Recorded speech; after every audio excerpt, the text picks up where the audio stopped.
अस्सलाम वालेकुम। आज की इस वीडियो में हम प्रोडक्ट मैनेजमेंट को सीखेंगे कि प्रोडक्ट किस तरह से मैनेज की जाती है। तो प्रोडक्ट मैनेजमेंट में जाने के लिए हम प्रोडक्ट के टैब में आएंगे और मैनेज प्रोडक्ट पे क्लिक करेंगे।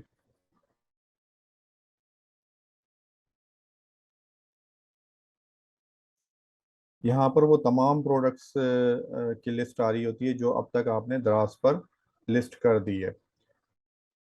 यहाँ से हम ऐड प्रोडक्ट भी करवा सकते हैं, न्यू प्रोडक्ट। लेकिन अभी हम जो है प्रोडक्ट मैनेजमेंट को देखेंगे। जो प्रोडक्ट पहले से दराज पर लिस्ट हुई हुई है उनको हम देख लेते हैं।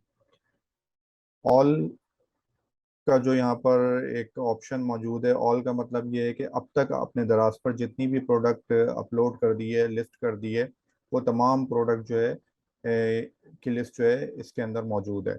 चाहे वो प्रोडक्ट जो है आपकी क्यूसी में पड़ी हुई हो, या आउट ऑफ स्टॉक हो गई हो, या किसी वजह से इनएक्टिव हो, लेकिन जब हम ऑल पे क्लिक करते हैं तो तमाम लिस्ट को वो दिखा देता है।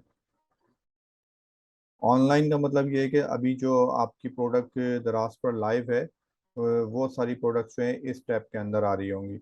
यहाँ पर जैसे 170 लिखा हुआ है तो इसका मतलब है इस सेलर की 170 प्रोडक्ट्स जो है वो दराज पर इस वक्त लाइव है।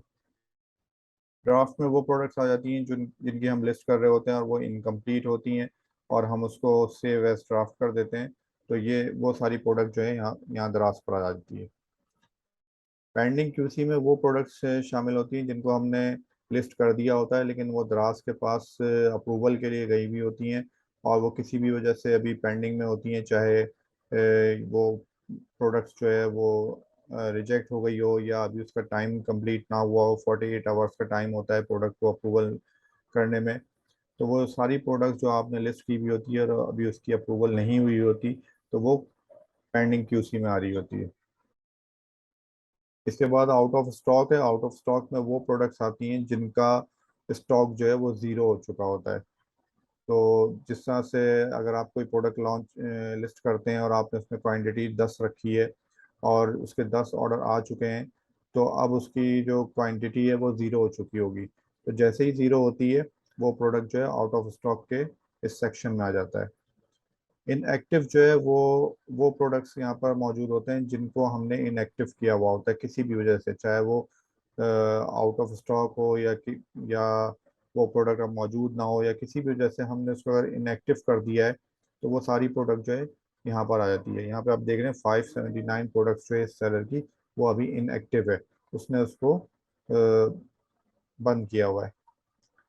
इसके बाद सस्पेंडेड प्रोडक्ट, सस्पेंडेड प्रोडक्ट्स में आपने देखे कि 1125 प्रोडक्ट्स जो हैं इस सेलर के वो सस्पेंड हो चुके हैं। सस्पेंडेड प्रोडक्ट्स वो होते हैं जो दराज की तरफ से सस्पेंड किए जाते हैं किसी भी वजह से। उसकी रीज़न भी आ रही होती है। अगर हम देखें यहाँ पर ये वाली प्रोडक्ट जो होती है इसकी ये जो silicon hand sanitiser wrist band है, ये लॉक हो चुकी है और ये सस्पेंड हो चुकी है। और इसका रीज़न आ रहा है कि क्या रीज़न है। रीजन अगर हम ओपन करें तो वायलेशन डिस्क्रिप्शन में लिखा हुआ है, your product has been locked due to less और no engagement by the customer. मतलब इस पर ना ही विजिटर्स आ रहे थे, ना ही इसकी कोई सेल आ रही थी, तो इस वजह से इसको दराज ने सस्पेंड कर दिया। और दराज का एक टाइम होता है कि उस वक्त तक अगर वो प्रोडक्ट परफॉर्म नहीं कर रही होती तो उसके बाद वो जो है इसको सस्पेंड कर देता है। तो इसमें ज़्यादातर प्रोडक्ट इसी तरह के होंगे। अच्छा, डिलीटेड में वो प्रोडक्ट्स आते हैं जिनको हम डिलीट कर देते हैं।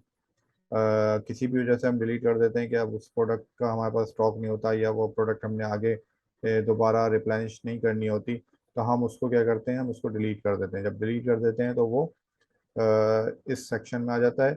और अगर आपने वापस रिस्टोर करना है तो यहाँ पे रिस्टोर पे क्लिक करेंगे और आपकी प्रोडक्ट जो है वो रिस्टोर हो जाएगी। तो ये जो प्रोडक्ट मैनेजमेंट के चंद सेक्शंस थे उसको मैंने यहाँ पे एक्सप्लेन किया है। अभी हम मज़ीद देख लेते हैं इस टॉपिक को। अच्छा, मैं अभी ऑनलाइन में आ गया हूँ। जो प्रोडक्ट्स मेरी इस सेलर की जो है वो लाइव है, हम उसको देख लेते हैं। इस सेलर की जो प्रोडक्ट्स लाइव है वो यहाँ पे लिस्ट उसकी आ रही है।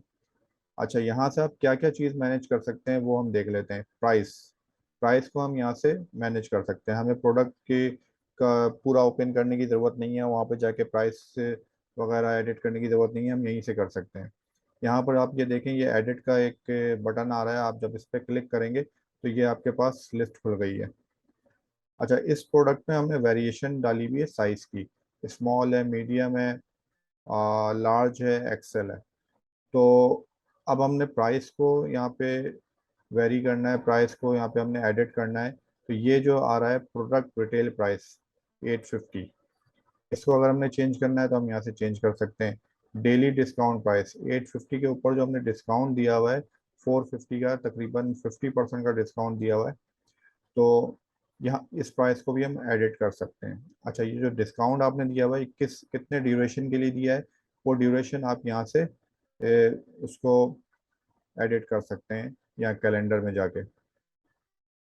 फॉर एग्जांपल आज 11 है, तो 11 से लेके मैंने इसको 25 सितंबर तक दे दिया है, इसको अलाउ कर दिया है कि उस वक्त तक इसकी प्रोडक्ट उसकी जो प्राइस है वो यही रहेगी।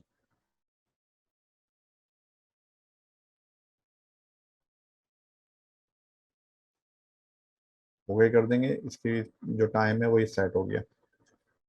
तो जो भी प्राइस हमने चेंज करनी होती है वो हम यहाँ पर चेंज करते हैं हर वेरिएशन की, और उसके बाद कंफर्म कर देते हैं तो वो प्राइस चेंज हो जाती है।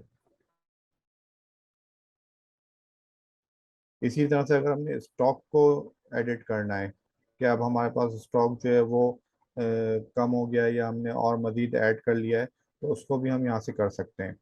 यहाँ पर आप देखेंगे कलर फैमिली आ रहा है, वही साइज की वेरिएशन आ रही है, ये SKU आ रहा है, ये टोटल स्टॉक लिखा हुआ आ रहा है कि अभी आपने टोटल स्टॉक आपके पास कितना मौजूद है। तो स्मॉल में जो है वो आपके पास सिर्फ 2 पीस मौजूद हैं। अच्छा, यहाँ पर ये बता रहा है कि FBD स्टॉक कितना है, मतलब अगर आपने कोई इस प्रोडक्ट को आपने FBD पे भी रखवाया हुआ है तो वहाँ पर स्टॉक कितना मौजूद है। तो कोई भी पीस आपने FBD पे नहीं रखवाया है तो यहाँ पे नील आ रहा है।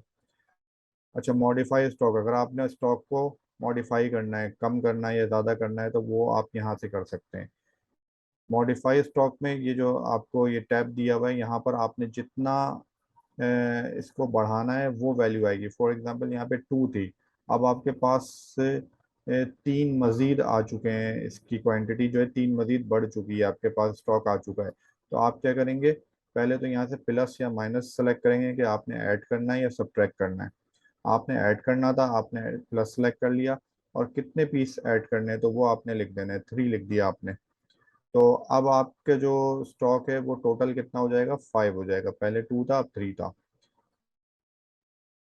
यहाँ पे और भी स्टॉक की डिटेल आ रही है कि with hold stock, occupy stock और सेलेबल स्टॉक। आपके पास जो अभी स्टॉक मौजूद था वो कितना था, 5। अब 5 हो गया जब मैंने इसको बढ़ा दिया। तो 5 स्टॉक होने के बाद यहाँ पर भी सेलेबल स्टॉक जो है वो भी 5 आ जाएगा, अभी जब मैं कंफर्म करूंगा उसके बाद आएगा। तो जो आपके यहाँ पर टोटल स्टॉक आ रहा होता है वही सेलेबल स्टॉक आ रहा होता है। कब तक आएगा वो सेलेबल स्टॉक, अगर आपने कोई स्टॉक जो है उसमें से विद होल्ड नहीं किया है या ऑक्यूपाई नहीं किया है दराज में। ऑक्यूपाई स्टॉक कब होती है, जब आपने कोई कैंपेन ज्वाइन की हुई होती है। तो कैंपेन ज्वाइन करने के बाद आपने वहाँ पर जो स्टॉक रिजर्व करवाया होता है कि इस कैंपेन में मैं ये इतना स्टॉक दराज को दूंगा, तो वो स्टॉक जो है वो यहाँ पर मेंशन हो रहा होता है कि आपने कैंपेन में जो है इतना स्टॉक ऑक्यूपाई करवा लिया है। फॉर एग्जांपल यहाँ पे 5 थे, कैंपेन में आपने 3 स्टॉक ऑक्यूपाई करवाया हुआ है, तो यहाँ पर आपके सेलेबल स्टॉक जो है वो 2 कहलाएगा। और बाकी जो 3 है वो जब कैंपेन लाइव होगी उस वक्त वो सेल होंगे। तो यहाँ पर हमने देखा कि हम किस तरीके से अपने स्टॉक को मॉडिफाई कर सकते हैं, प्लस कर सकते हैं या माइनस कर सकते हैं। इसके बाद हम कंफर्म कर देंगे तो हमारा जो स्टॉक है वो मॉडिफाई हो जाएगा। अब यहाँ पे जो टोटल आ रहा है स्टॉक वो 10 आ रहा है। ठीक है, अब हम उसको दोबारा खोलते हैं तो सेलेबल स्टॉक को देख लेते हैं कि वो एडिट हुआ कि नहीं हुआ। वो हो गया, 5 हो गया। ठीक है, तो 5 टोटल स्टॉक है और अभी सेलेबल जो 5 है। अभी कोई भी स्टॉक ऑक्यूपाई नहीं हुआ है, ना ही विद होल्ड हुआ है।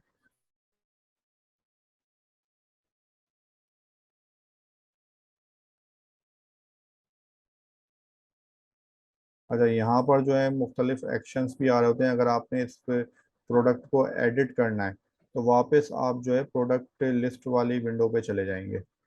जब आप ये प्रोडक्ट लिस्ट कर रहे होते हैं तो जो जो विंडो आती है वही पूरा फॉर्म आपके सामने आ जाएगा, और उसमें से अगर आपको कुछ एडिट करना है तो वो आप एडिट कर सकते हैं। ये पूरा वही फॉर्म आपके पास आ गया है। मोर में जो है यहाँ पे और भी चीज़ें आ रही हैं। कॉपी, अगर आपने इस प्रोडक्ट को कॉपी करना है तो कॉपी कर सकते हैं, डीएक्टिवेट करना है डीएक्टिवेट कर सकते हैं, डिलीट करना है तो डिलीट भी कर सकते हैं यहाँ से। तो ये जो है आपका ये एक जो लाइव प्रोडक्ट थी उसके सारे ये मैनेजमेंट थी जो अभी आपने देखी है।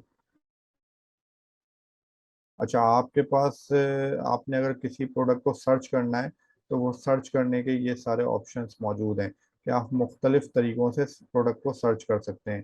प्रोडक्ट आईडी डालकर भी प्रोडक्ट को सर्च किया जा सकता है, प्रोडक्ट नेम डालकर भी किया जा सकता है, सेलर एसकेयू, आपने जो एसकेयू बनाया था अपना इस प्रोडक्ट के लिए वो भी डालकर सर्च किया जा सकता है, और शॉप का एसकेयू, जो शॉप का एसकेयू होता है वो भी डालकर उसको हम सर्च कर सकते हैं। तो ये सर्च के सारे ऑप्शंस मौजूद हैं। कैटेगरी भी आप इसको कैटेगराइज भी कर सकते हैं। फॉर एग्जांपल, आपको पता है कि मैं जो प्रोडक्ट सर्च करने जा रहा हूँ वो टी शर्ट है, और टी शर्ट जो है वो फैशन कैटेगरी में होता है।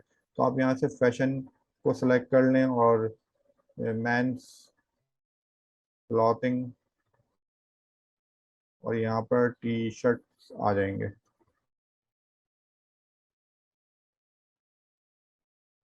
ठीक है, आपने ऐसे कैटेगरी सेलेक्ट कर लिया। अब यहाँ पे टी शर्ट लिखा हुआ गया। अब क्या होगा कि ये इसका जो सर्च वॉल्यूम है वो कम हो जाएगा, और ये अब लिमिटेड हो गया। सिर्फ टी शर्ट के अंदर आपको आपने जो भी लिखना है वो यहाँ पर लिख दें कि कौन सी आपने टी शर्ट देखनी है, सर्च करानी है। आपको उसका नाम पता है, उसका सेलर एसक्यू पता है, या जो भी चीज़ आपको इंफॉर्मेशन उसको पता है वो आप इंफॉर्मेशन यहाँ पर लिखें, सर्च करें, वो प्रोडक्ट सिर्फ आपकी ओपन हो जाएगी।